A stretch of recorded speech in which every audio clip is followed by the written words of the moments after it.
Alright, so welcome to my Ahsoka episode 1 review. I should do episode 2 tomorrow.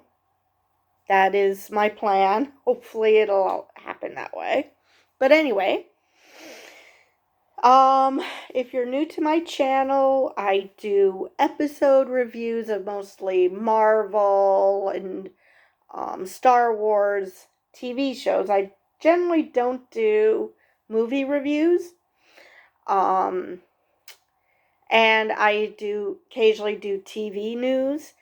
If it's a important actor to a storyline, I will follow when they get into legal trouble.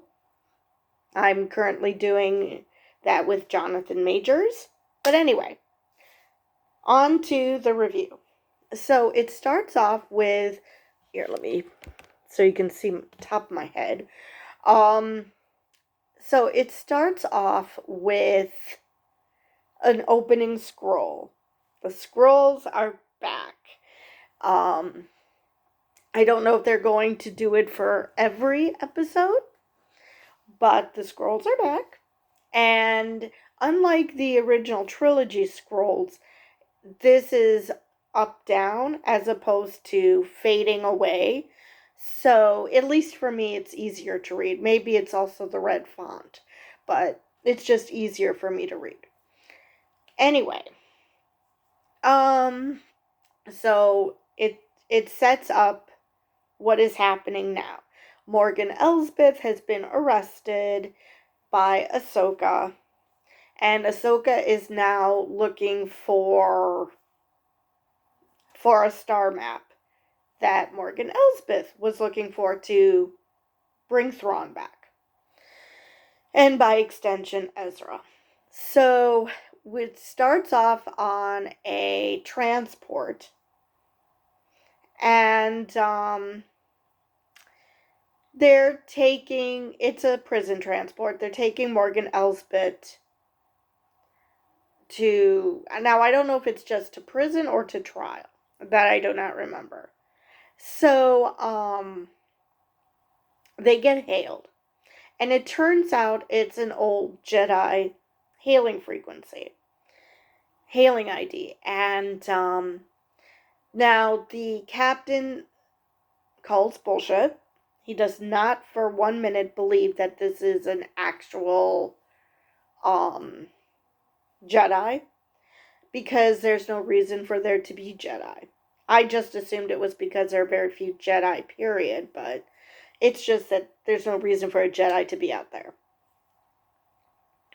So he goes bullshit, and he decides to call their bluff and get security, and they all go to greet these Jedi.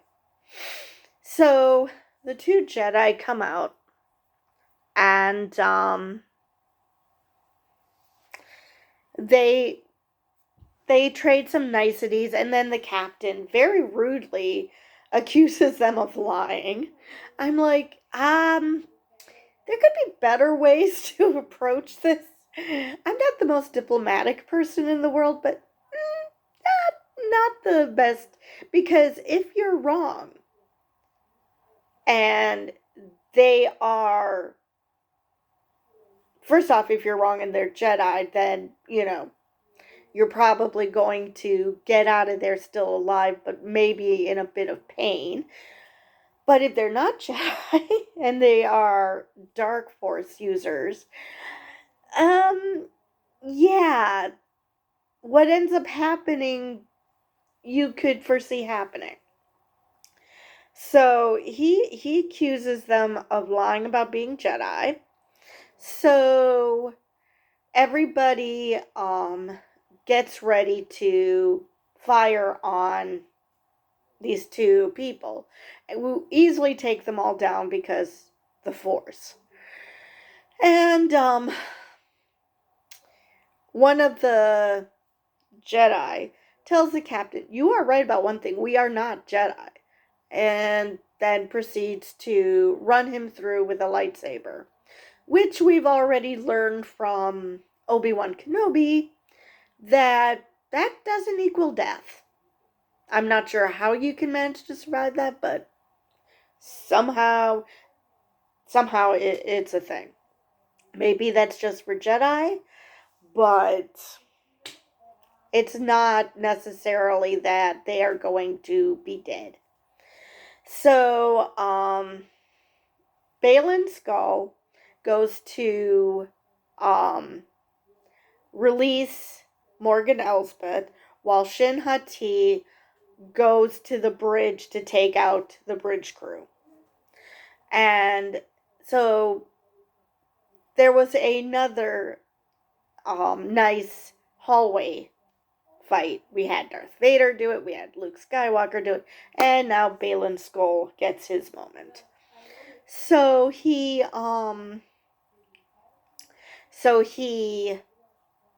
frees Morgan Elsbeth. She's very surprised but pleased that he's a man of his word. I'm not sure where she got the idea he wasn't. I mean, yes, he's a dark Jedi, but that doesn't mean he's doesn't keep his word. I mean, he's a freaking mercenary. He he needs to make money somehow, so why would he do that? But anyway, so Morgan Elsbeth brings him up to speed as to what's happening, who captured her, what they're after, and she said it's Ahsoka Tano. And Baylan's just doesn't flinch. It's not like, really, Ahsoka, or who is that, or anything. He just, okay, and keeps going. So then they meet up, and she explains what is happening, that they have to go to, so they actually know it. They go to the temple, or at least they attempt to go to the temple. Ahsoka is already there.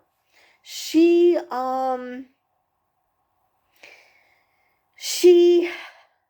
uses her lightsabers to create holes in the ground. And I hear that that's a thing that she does. She goes into this temple and she basically uses, I guess, the Force to be a lockpick, because she figures out how to get the star map to come up. So she grabs the star map. She tries to communicate with Hayun, and it's very staticky, very hard to hear him. So she tries again, doesn't work. She comes up, and there are droids waiting for her. Well, one droid, it turns out that there are 4, which she easily takes care of. And then one of them decides that he's going to self-destruct everyone. So she's getting the hell out of Dodge. She's running. And then finally you hear Hayung. And she's just telling him, just keep flying. Go, just bring down the ramp so I can get on. And he has no idea what's going on. She gets up, and they have this banter about how he was following Jedi protocols. And she's like, yeah, but don't be such a safe distance that I cannot communicate with you. Which, yeah, that makes that makes perfect sense. So they fly off, and as they're flying off, they get a message for Fulcrum. And it's Harrison Jula, who she has some information.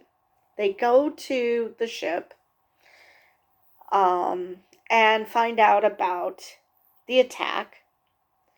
They don't know who Baylan Skoll or Shin Hati are at this point, but they do have their faces. Ahsoka has no clue who they are. And They're just discussing who these people are, what they want with Morgan Elsbeth. Ahsoka figures out that they're mercenaries. That even if they're Force users, they're still mercenaries. And she shows Hera the star map. And that, but it needs to be opened. It needs a key. And so Hera suggests that they find Sabine. Because she's a artist, she could probably figure out how to open the thing. Ahsoka's not thrilled. So then we go to Lothal. And Sabine is, first we have Morgan Elsbeth. And she's at the temple where they find out, well, actually, I think it was Shin Hati who finds out that she's a witch. She's a Night Sister. And that Ahsoka was the one who was here first. Now, she never said the name Ahsoka Tano. She just said that she was here and we need to send Shin to Lothal to get her former apprentice. To get, she doesn't actually say why she needs her to go. She just, you need to go to Lothal. And Shin's like, what's going on? Why? Oh, because you're going after, the person who took the star map is Ahsoka Tano. Her former apprentice, Sabine Wren, is on Lothal. And, so she's sent to Lothal. We see Sabine Wren. She was supposed to be at some dedication. And, of course, she ditched it. Of course, she was like, oh, was that today? With knowing, everyone knows full well she knew what was going on. She just ditched. So she's riding her speeder bike. And they try to stop her and fail miserably, and after one failed attempt, they're like, okay, hats off to you, we're just gonna go back. And so she gets home. She has this adorable cat, and she has a hologram, a holo message from Ezra Bridger, how she's like a sister to him, but, he has to do what he has to do, which is when he's used the Purgles to send him and Thrawn to the unknown regions. And, and I forgot to mention, I never actually watched any of the animations, so if I get something wrong, that's why. But anyway, so she obviously misses her friend. She then goes to bed, and before that, you see when she was going to grab the holo message, you could see a Mandalorian helmet. And yes, I do know she's a Mandalorian. Not one I've ever heard of. She doesn't act like anyone I've ever seen, but I only know the Mandalorians from The Mandalorian, so. And,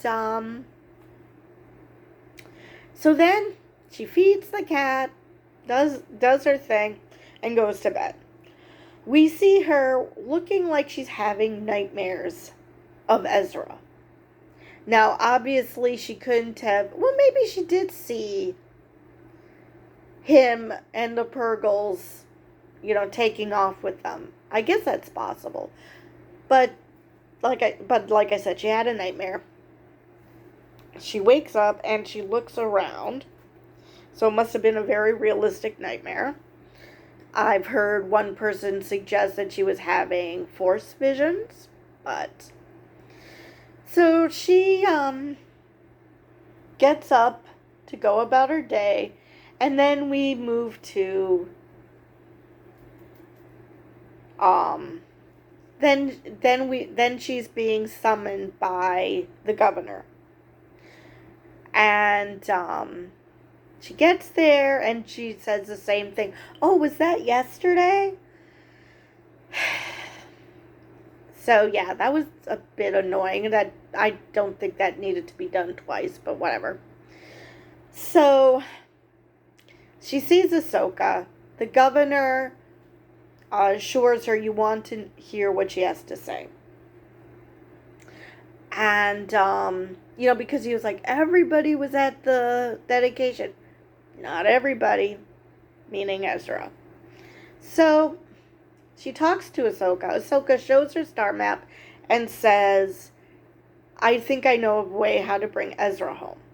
She does, at least she's understanding that I'm sure Sabine understands that Thrawn is a threat and that they should neutralize that threat, but she also understands Sabine really cares about Ezra.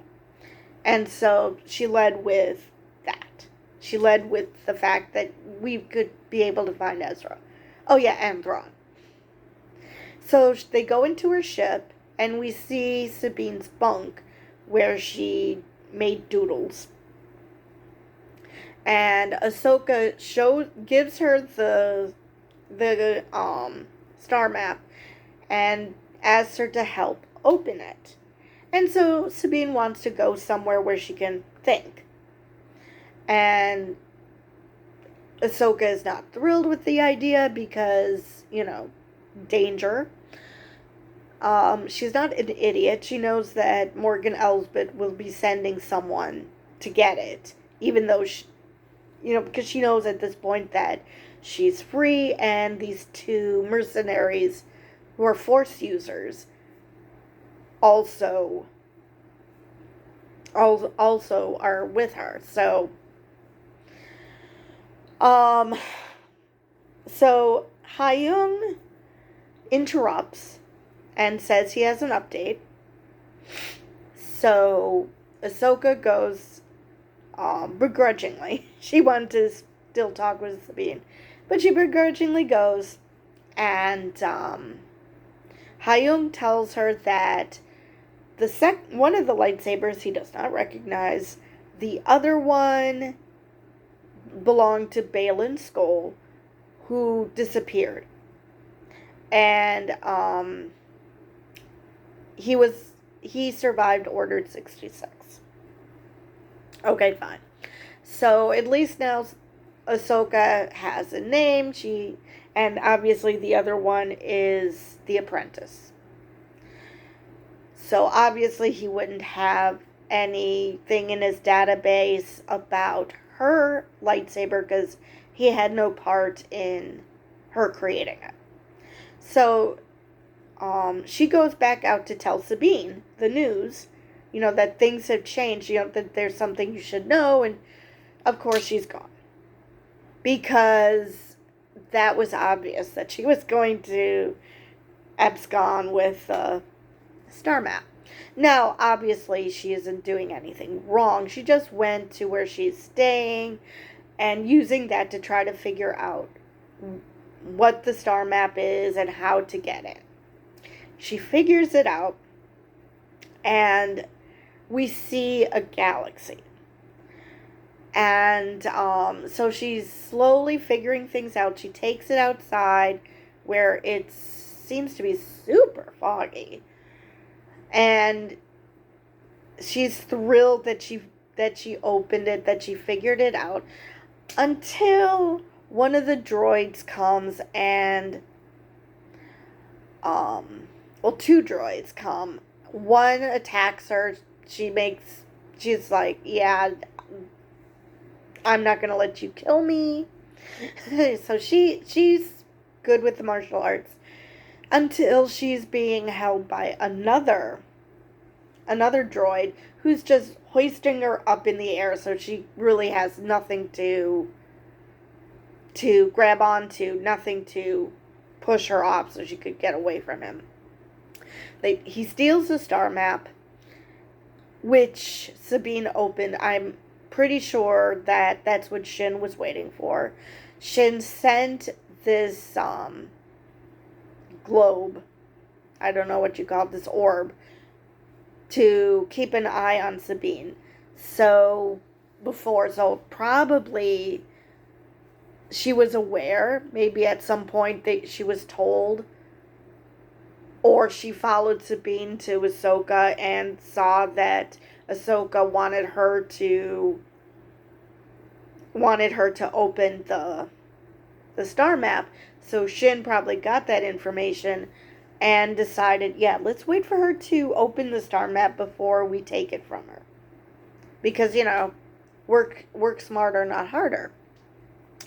So they attack Sabine, and once they get the star map, they let her go. Of course, Sabine isn't going to let this stand because, of course not. She calls Hyung. So Hyung tells Ahsoka, who's been having a conversation with Hera at this point, about what's happening. How frustrated she is with Sabine, and having a little bit of a heart-to-heart about Anakin. Because Hera is trying to compare her training Sabine to Anakin training her. So they leave to try to help Sabine. At this point, Sabine is in a lightsaber fight with Shin. So they're fighting, and it's obvious who's the one who can use a lightsaber better. And it's Shin. So as they're coming to Sabine's aid, Shin runs her through with a lightsaber. And now, like I said, thanks to Obi-Wan, we know that is not a death sentence that it should be. So, that's how it ends, with Sabine dead. We know for a fact she's coming back because she's one of the stars of the show. So, obviously, she isn't permadead. And, so yeah, it's going to be interesting to see what episode 2 has to give to us. I wouldn't call this a cliffhanger exactly, because, well, like I said, we know she survives this. But yeah, it's going to be interesting to see how she survives, and, just how force sensitive is she, because, we've seen in trailers Shin tell Sabine, you have no power. Which, if she was force sensitive, she probably would have that. So, but someone suggested that she's having force visions of Ezra. So, I have no idea where she stands. Maybe she's just very slightly force sensitive and not, very strong or something. I don't know. It'll be interesting to see what happens in the next episode, which, like I said, I plan on doing that tomorrow. I hope. So with that, I will see you guys in the next episode.